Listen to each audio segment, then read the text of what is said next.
Welcome to Quick Speak, the English podcast. Today we're starting a focused discussion on something that shapes nearly everything you do: motivation.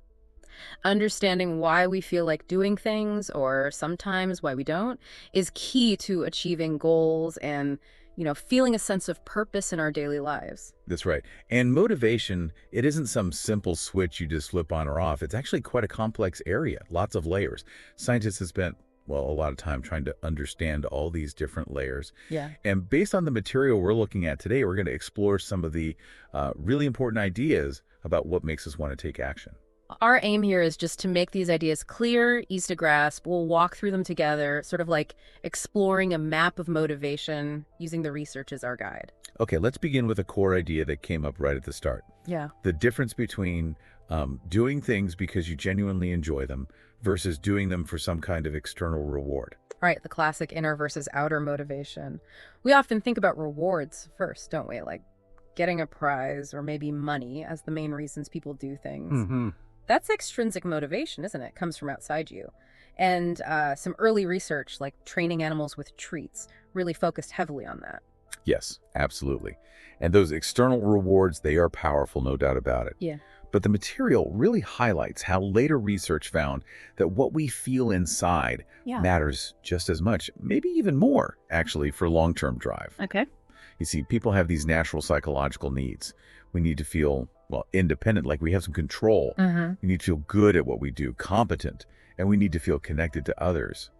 When an activity meets these needs, the motivation tends to come from within. That's your intrinsic motivation. You do it because you just enjoy the activity itself. So doing something purely because it interests you or feels good, that intrinsic kind, it actually makes people try harder and stick with it longer. That's a key finding, yes. And they tend to be more creative too. Extrinsic motivation, on the other hand, while it's useful for getting specific tasks done, Sure. it can sometimes lead people to do just the bare minimum, just enough to get the reward. They might not really care about the quality or the activity beyond that prize. Right. And there's even this interesting finding mentioned. Giving an external reward for something someone already liked doing, it can actually make them less interested in it later on. Wow, that's surprising. It really makes you think, like, maybe a sales team is driven by commission, that's external. Yep. But their real job satisfaction, their loyalty, might be much higher if they also feel connected to the company's mission or feel they have some say in how they work, those internal things. Exactly. Or even just getting some genuine praise, verbal feedback that makes you feel capable. That can really boost the internal motivation. So the big question the material raises is, how to find the right balance between using those outside rewards effectively and nurturing that inner interest. It's definitely a balancing act. Not always either, but understanding that distinction is really crucial. Okay. Now, let's shift gears a bit. Something else the research really emphasized was the power of setting goals. We all have things we want to achieve, right? Mhm. And these studies make a strong case that having clear, specific goals helps people perform much better than just being told, oh, do your best. Yeah, this is really foundational stuff in motivation research. It led to ideas that are widely used now, like setting goals that are specific, measurable, achievable, relevant, and time-bound. The SMART framework. SMART goals, right. I've heard of those. And there was a classic example mentioned, studies with factory workers. Yeah. The ones given very specific daily production targets. They achieve significantly more than the groups just told to try hard.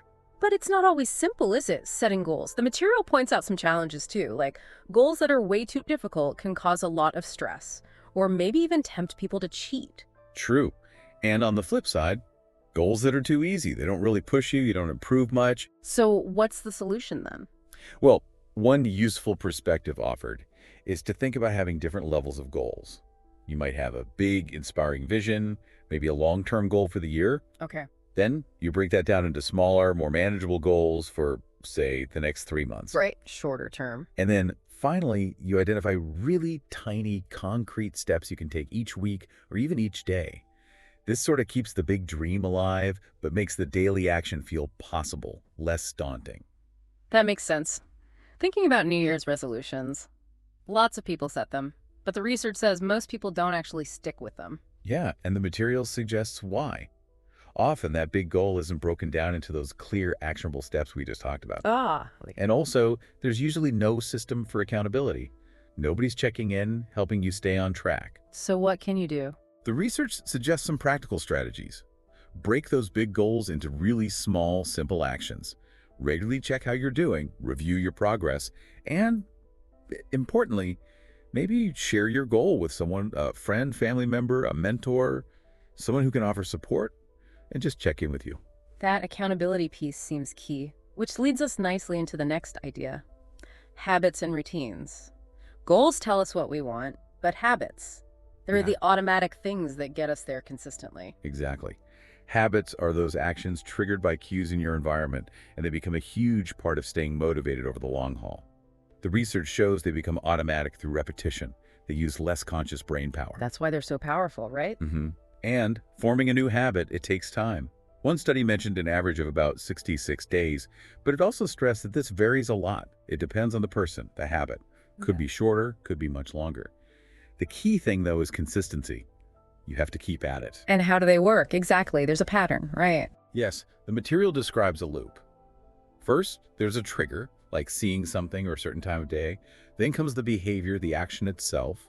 And finally, there's a reward, some kind of good feeling or positive outcome. Trigger, behavior, reward. Okay. Understanding that loop is really helpful if you want to change a habit. Because they're automatic, bad habits can be really tough to break. Yeah, tell me about it. The materials suggest you often need to focus on changing the trigger, or maybe adjusting the reward, or sometimes replacing the unwanted behavior with a different, better action when that same trigger pops up. So how do you build good habits then? There's some simple principles discussed. Make the cue for the habit obvious, easy to see or remember. Make the habit itself attractive or appealing in some way. Make it really easy to start, just simple. And make sure you feel good afterwards. Make it satisfying. Okay. Obvious, attractive, easy, satisfying. Can you give an example? Sure. Let's take the example from the reading about reading more. To make it obvious, you could put a book right on your pillow or next to your coffee machine. So you see it. Exactly. To make it attractive, maybe use a nice reading lamp or sit in a comfy chair. Okay. For easy. Maybe you decide you'll just read one single page to begin with. No pressure. Just one page, okay. And to make it satisfying, maybe you mark off the days you read on a calendar. That gives you a nice visual sense of accomplishment. These small steps, they build momentum. They turn that initial motivation into a real, lasting system. That makes a lot of sense. Building systems, not just relying on willpower. Which brings us to the environment. The material you shared talks about how much our surroundings affect us. Yes, that's a really important point. Our personal willpower, our ability to resist temptation. It's helpful, but it's also limited. It can get tired, so to speak. Changing our surroundings can often be a more reliable strategy for influencing our behavior. So it's not just about inner strength. Not entirely. The research suggests our behavior is this constant interplay between who we are inside and the situation or place we're in. Our physical environment, the people around us, they strongly influence the choices we make, often without us even realizing it. Like subtle pushes. Exactly. There's this idea of making small changes in the environment to gently encourage certain behaviors.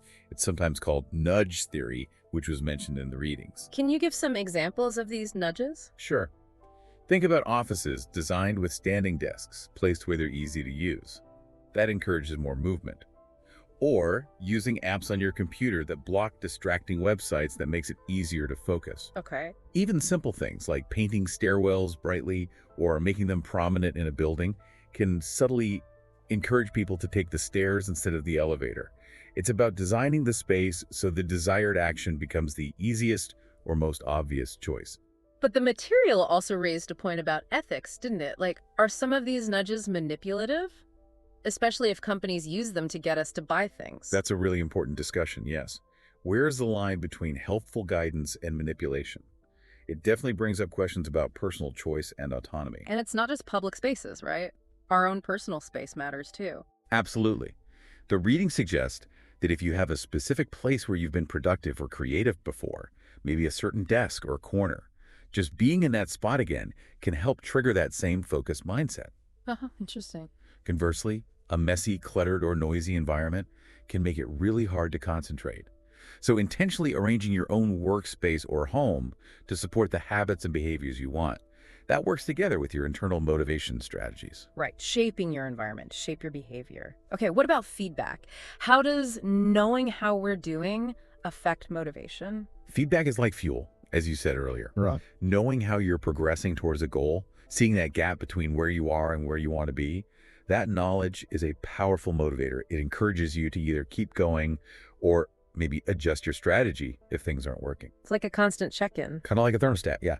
Constantly monitoring and adjusting. And today, we have so many tools for this, don't we? Fitness trackers counting steps, project management apps showing tasks completed. All that data. Exactly. And there was an example in the readings about studies showing teams that use simple visual boards like a whiteboard to track their progress together.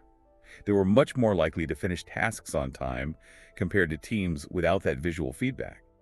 Seeing the progress keeps people focused and boosts effort. But can you have too much feedback? Too much data? You definitely can. The material points out that getting overloaded with information can be confusing or overwhelming. The most useful feedback is the kind you can actually understand and, more importantly, use to make changes and improve. So it needs to be actionable. Precisely. Think about that musician example again. Knowing the total minutes they practiced might be less helpful than specific feedback on, say, how many tricky exercises they mastered, or maybe insightful comments from a teacher about their playing. Right. Quality over quantity sometimes. Often, yes. The material suggests that combining the numbers, with qualitative feedback observations, comments from a coach, a peer usually gives the most complete and useful picture. And technology's changing this too, right? AI giving personalized feedback. That's an emerging area mentioned. The idea that AI could potentially analyze your individual patterns and offer timely tips or reminders just when your motivation might be dipping. It's fascinating.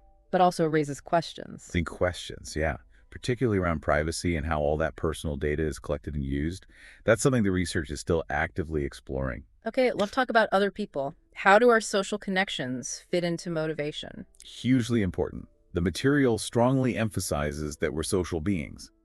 Being around others, observing them, working with them, it all significantly impacts our motivation. So working alone isn't always best. Often not, according to the research. Yeah. Studies show that working towards a goal with a partner, or maybe in a small group, where you share progress and check in regularly, people are much more likely to actually follow through and complete the goal compared to going it alone. The completion rates can be significantly higher. Can you give examples of that? Sure. Think about online writing groups where people share their daily word counts, or fitness challenges with friends where everyone encourages each other. These kinds of things turn potentially lonely activities into shared experiences. You get that social support and also a sense of accountability. Accountability again. That seems to be a recurring theme. It really is. But the readings also mentioned a potential downside to the social aspect. Oh, what's that? Social comparison, especially online, on social media, where you often only see the highlights, the curated, successful parts of other people's lives. Seeing that can sometimes make you feel inadequate or like you're not measuring up, which can actually decrease motivation. Yeah, I can see that. So what's the advice there? The suggestion from experts is to try and find or build small, genuinely supportive groups. Places where it's okay to be authentic, to share struggles as well as successes, and where people celebrate each other's progress honestly. Real connection, not just comparing. Exactly. And even with remote work becoming more common, this applies. People sometimes join virtual co-working sessions just to feel that sense of working alongside others. It provides a subtle, positive form of accountability. Understanding how to foster these connections, even online, is really important now. Okay, let's circle back to something we touched on earlier, those basic human needs for inner motivation. The research goes deeper into this, right? It really does. Yeah. There's strong support for the idea that 3 fundamental psychological needs have to be met for motivation to be strong and, crucially, sustainable over time. And those 3 are? Remind me again. Autonomy, competence, and relatedness. Okay, autonomy first. Autonomy is that feeling of having choice, of having some control over what you do and how you do it, feeling like you're the origin of your own actions. Makes sense. Competence. Competence is feeling capable, feeling effective, and skilled in what you're doing. It's about seeing yourself learn, improve, and master challenges. Right, feeling good at it. And relatedness. Relatedness is about feeling connected to others, feeling like you belong, that you're cared for, and that you matter to other people or a group. And these three needs are important everywhere: work, school, hobbies. The material stresses, they're pretty much universal. Think about a classroom. Students who get some choice in their projects, autonomy, get help building skills, competence, and can work collaboratively with classmates, relatedness. They tend to show much higher motivation and learn better. And at work. Same idea. Managers who act more like coaches, empowering employees, listening, offering guidance rather than just giving orders, they often build teams with higher morale and more creativity. Go on. Why? Because employees feel heard, feel their skills are valued, feel connected, they feel those needs are being met. But it has to be genuine, right? The readings mention that fake attempts don't work. Exactly. Trying to make people feel autonomous with superficial choices or creating forced team-building activities that don't feel real, that usually backfires. The key is creating real opportunities for choice, offering real challenges that help people grow their skills, and fostering real, authentic human connections. Okay. Now, what about what's happening inside our heads? The brain's role in motivation. Yeah, scientists are learning more and more about this. It's fascinating. I know dopamine gets mentioned a lot. It does. And the material clarifies something important about dopamine. It's not just about feeling pleasure after you get a reward. It's very involved in learning and, crucially, in the anticipation of rewards. Anticipation. Yes. Dopamine activity often increases when we expect something good might happen because of our actions. That feeling of looking forward to achieving the goal, that anticipation itself can be really engaging and motivating, pushing us forward. It helps explain why the journey towards a goal can be exciting, not just reaching the end point. So that's why things like gamification work, adding points and badges to apps and things. That's partly the idea, yes. Gamification, which was mentioned in the readings, tries to tap into this reward system.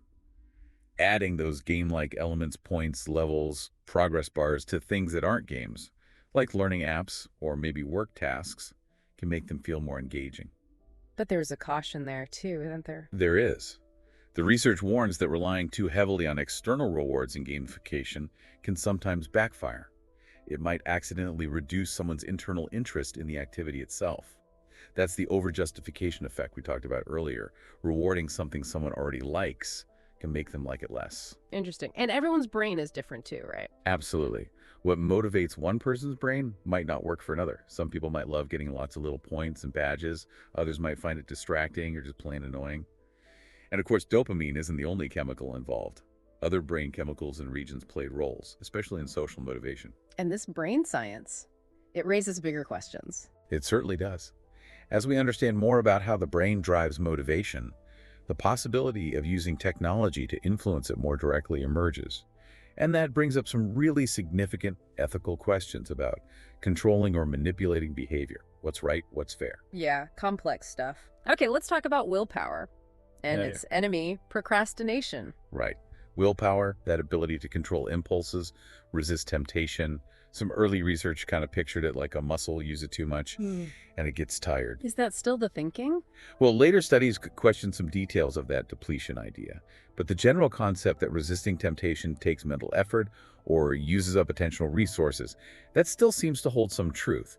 A more current view, mentioned in the readings, is that exerting self-control involves shifting your focus. And whether you do it depends on how much you value the goal versus the temptation and how confident you feel about succeeding. Okay. And procrastination, putting things off. So many people struggle with that. Definitely. The material suggests that strategies focusing on changing your thinking patterns can be really effective here. Addressing underlying beliefs, like needing things to be perfect before you start or being afraid of failure. Cognitive approaches. Yes. And also practical time management techniques. Things like working in focused bursts, maybe using a timer for 25 minutes of intense work, then a short break. This uses our natural attention spans and really helps overcome that initial hurdle of just starting. Getting started is often the hardest part. It really is. And another very effective strategy mentioned is making specific plans called if-then plans. If-then, how does that work? You decide in advance exactly what you'll do in a specific situation that might trigger procrastination or lead you off track. For example, if I feel the urge to check social media, then I will write just one more paragraph first. Or if it is 9 a.m., then I will immediately open my work document. So you pre-plan your response. Exactly. And the research shows that making these very specific, concrete plans dramatically increases your chances of actually following through and reaching your goal. It relies less on just gritting your teeth with willpower, and more on smart planning and setting up almost automatic responses. That sounds really practical. Ah, Okay, finally, let's talk about something deeper. The idea of purpose, finding meaning. The material suggests this is a really powerful motivator. profoundly powerful, yes. Yeah. Going beyond just daily tasks or short-term goals, having a larger reason, a sense of meaning, a why behind what you do, that's presented as a cornerstone of sustained motivation. The why. Knowing why you're doing something, how your efforts connect to something bigger that you genuinely care about, can help you push through almost any difficulty or challenge.